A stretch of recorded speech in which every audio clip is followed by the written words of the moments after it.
Hello, আমি ইন্দ্রাণী ব্যানার্জি। আমার channel Indrani's ক্লাসরুমে চলছে বিগিনার্সদের জন্য step by step Python programming tutorials. এর আগের কয়েকটা ভিডিওতে আমি সেটস নিয়ে ডিসকাস করেছি।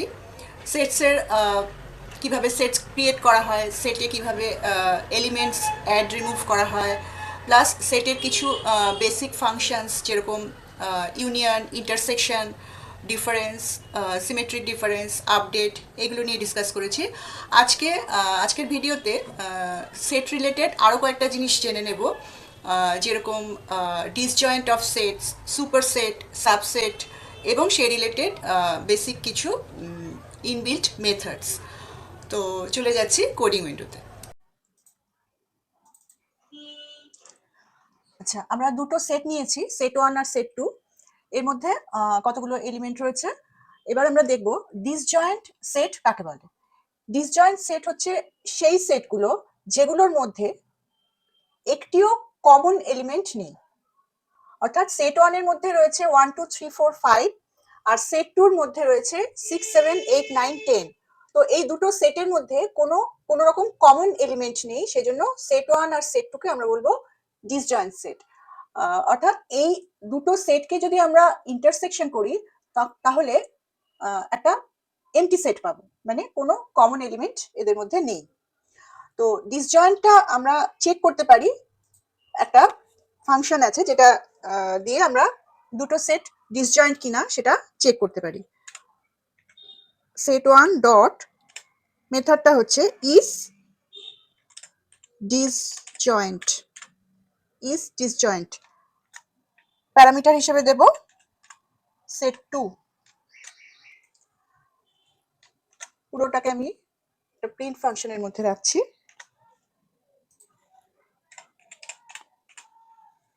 এই যখনই ইজ দিয়ে কোনো মেথড শুরু হয় তখন সেটা রিটার্ন করে ট্রু অথবা ফলসে। তো এটা দেখা যাক, এটা সেট 1 সেট 2 এর সঙ্গে ডিসজয়েন্ট কিনা সেটা আমরা চেক করছি ইজ ডিসজয়েন্ট ফাংশন দিয়ে, মেথড দিয়ে। রান করাচ্ছি, ট্রু এলো, তার মানে এরা দুজনে ডিসজয়েন্ট। তো এর মধ্যে যদি আমি কোন একটা কমন এলিমেন্ট রেখে দিই, যেরকম 5,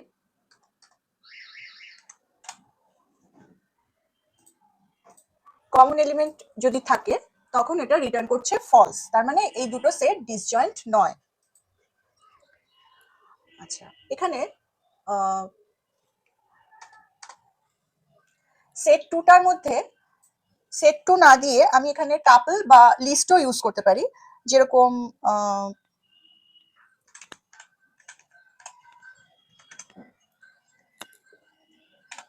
একটা লিস্ট ইউজ করছি সেট 1 আর সেট 2, সেট 1 আর এই টাপলটা, এই লিস্টটা ডিসজয়েন্ট কিনা জানার জন্য।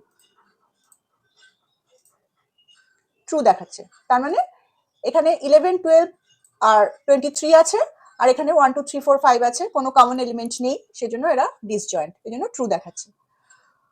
আচ্ছা, নেক্সট আমরা যাব সেট 2 করে রাখলাম। এরপরে আমরা আরেকটা জিনিস দেখব, সেটা হচ্ছে সুপারসেট আর সাবসেট।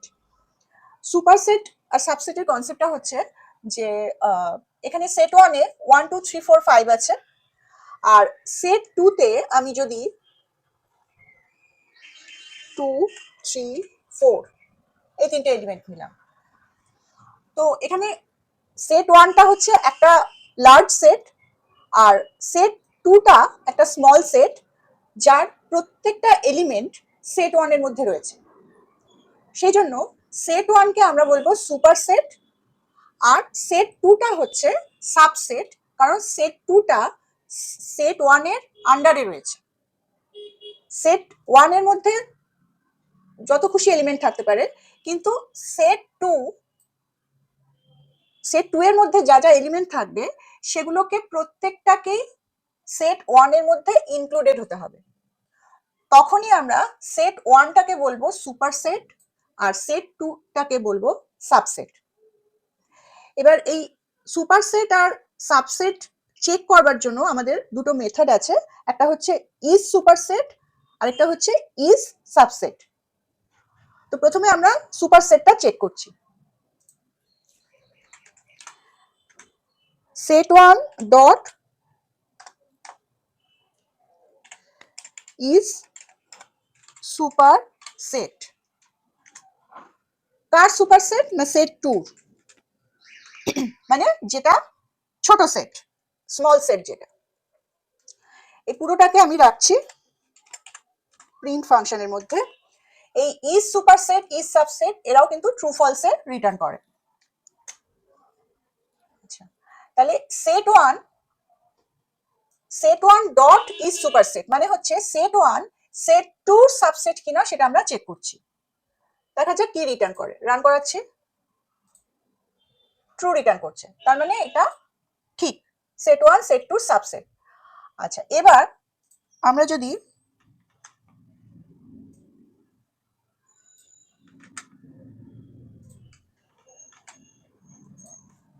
set2টাকে জাস্ট ইন্টারচেঞ্জ করে দিলাম, আমরা জিজ্ঞেস করছি যে set2টা set1 এর সাবসেট কিনা। set2 ডট ইজ সুপারসেট, তার মানে set2 এখন সুপারসেট কিনা সেটা আমরা চেক করব। set2 কার সুপারসেট কিনা? set1 এর সুপারসেট কিনা। এবার set2 তো একটা ছোট সেট আর set1 হচ্ছে বড় সেট, সুতরাং এটা ন্যাচারালি ফলসই আসার কথা। তো এবার দেখা যাক, রান করে ফলস আসছে। তাহলে যেটা বড় সেট সেটাকে আমাকে আগে লিখতে হবে, মানে এইভাবে যে set1 ডট ইজ সুপারসেট। তো এটা গেল।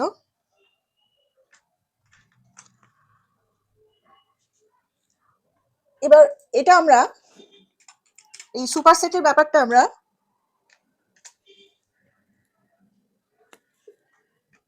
সাইন দিয়ে কিভাবে আমরা এটা চেক করতে পারি। সাইন দেওয়ার সময় আমরা দেখব যে set1 একটা large set, set2 small set, সেজন্য আমরা চেক করব যে set1 greater than or equal to, মানে এরকমও হতে পারে যে set2 সবকটা এলিমেন্ট set1 এর মধ্যে রয়েছে এবং set1 আর set2 number of elements equal. তো সেক্ষেত্রে এই গ্রেটার দ্যান আর ইকুয়াল সাইনটা এই জন্য এসছে, ইকুয়াল সাইনটা সেই জন্য এসছে। তো set1 set2 থেকে গ্রেটার দ্যান আর ইকুয়াল টু কিনা এটা আমরা চেক করব। যদি set1 সুপারসেট হয় অর্থাৎ লার্জ সেট হয়, তখন এটা রিটার্ন করবে ট্রু। দেখা যাক, ট্রু রিটার্ন করছে। আর যদি আমি এটাকে চেঞ্জ করে দিই set2 গ্রেটার দ্যান set1 কিনা, set2 তো ন্যাচারালি ছোট, কাজে এটা ফলস রিটার্ন করার কথা, ফলস। তো এইভাবে সাইনের থ্রুতেও আমরা সুপারসেট আর সাবসেট সুপারসেটটা আমরা চেক করতে পারি। নেক্সট আমরা চলে যাচ্ছি সাবসেটে।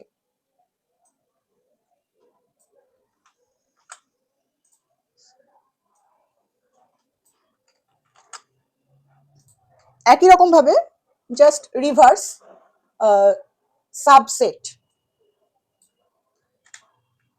এই মেথডটার নাম হচ্ছে ইজ সাবসেট। একদম সেম, শুধুমাত্র set1 is subset of set2 কিনা, মানে set1টা সেট মানে set1টা সবকটা এলিমেন্ট set2 এর মধ্যে আছে কিনা এইটা চেক হবে। তো এখানে set1 তো সাবসেট নয়, কারণ set1টা বড় লার্জ সেট আর এটার সাবসেট হচ্ছে set2, তাহলে এই কোডিংটা আমার ফলস আসার কথা। দেখা যাক কি হয়। রান করাচ্ছি, ফলস আসছে, কারণ set1 set2 সাবসেট নয়। আর যদি উল্টোটা করি,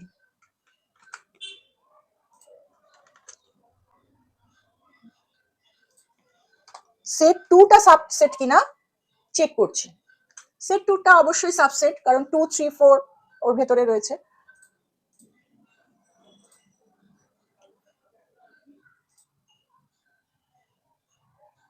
সরি, এখানে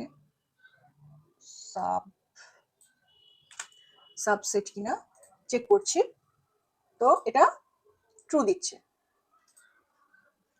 আচ্ছা, তো এখানেও আবার ওই সেম ব্যাপার যে আমরা সাইনের থ্রুতে চেক করব যে এটা সুপারসেট বা সাবসেটের ব্যাপারটা। তো এটা সাবসেটের বেলায় আমরা এটাকে লেস দ্যান সাইন করে দেবো। তাহলে সেট টু সেট ওয়ানের সাবসেট কিনা, সেট টু সেট ওয়ানের থেকে ছোট কিনা। তো এটা ট্রু আসার কথা, ট্রু আসছে। আচ্ছা, এইখানে একটা জিনিস আমি বলি যে সেট টু সেট ওয়ানের সাবসেট তখনই হবে যখন সেট ওয়ানের সেট টুর প্রত্যেকটা এলিমেন্ট সেট ওয়ানের মধ্যে ইনক্লুডেড হবে। এখন সেট ওয়ানের মধ্যে আরো এক্সট্রা এলিমেন্ট থাকতে পারে, সেটা কোনো ব্যাপার না, কিন্তু সেট টু এর প্রত্যেকটা এলিমেন্টকেই সেট ওয়ানের মধ্যে থাকতে হবে। আচ্ছা, যদি আমি এরকম করি যে এই 2, 3, 4 এই তিনটে এলিমেন্ট সেট ওয়ানের মধ্যে আছে, কিন্তু এখানে আমি যদি একটা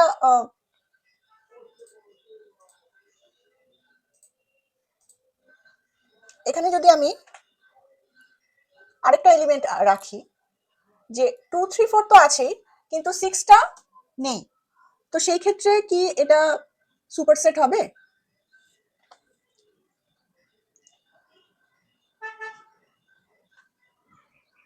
রান করাচ্ছে, এটা কিন্তু হবে না।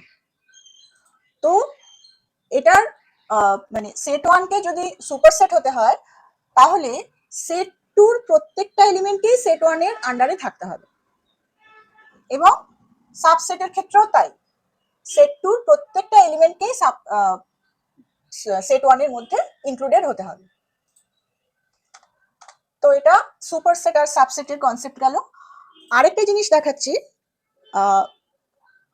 এই সেট টুর মধ্যে যা যা এলিমেন্ট আছে সেগুলোকে যদি আমি ডিলিট করতে চাই, তো ডট ক্লিয়ার ফাংশন ইউজ করি, সেট টু ডট ক্লিয়ার মেথডটা ইউজ করি। তো এটা করার পরে আমি আবার সেট টুটাকে প্রিন্ট করাচ্ছি, দেখা যাক কি হয়।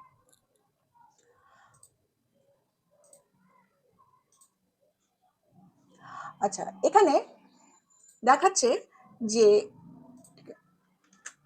সেট টু ডট ক্লিয়ার যখন দিচ্ছি তখন সেট টুর ভেতরের এলিমেন্টগুলো সমস্ত ডিলিট হয়ে যাচ্ছে, কিন্তু সেট টুটা কিন্তু ডিলিট হচ্ছে না, সেট টুটা একটা এমটি সেট হিসেবে থেকে যাচ্ছে। আরেকবার রান করাচ্ছি, এই যে সেট সেট বলে এই যে ফার্স্ট ব্র্যাকেট দেওয়া রয়েছে, তার মানে একটা এমটি সেট কিন্তু থেকে গেছে, শুধুমাত্র ওর এলিমেন্টগুলো ডিলিট হয়েছে। আর আরেকটা ফাংশন আছে, আরেকটা কিওয়ার্ড আছে, ফাংশন নয়, সেটা হচ্ছে ডেল। ডেল কিওয়ার্ডটা দিয়ে আমি যদি সেট টু দিই,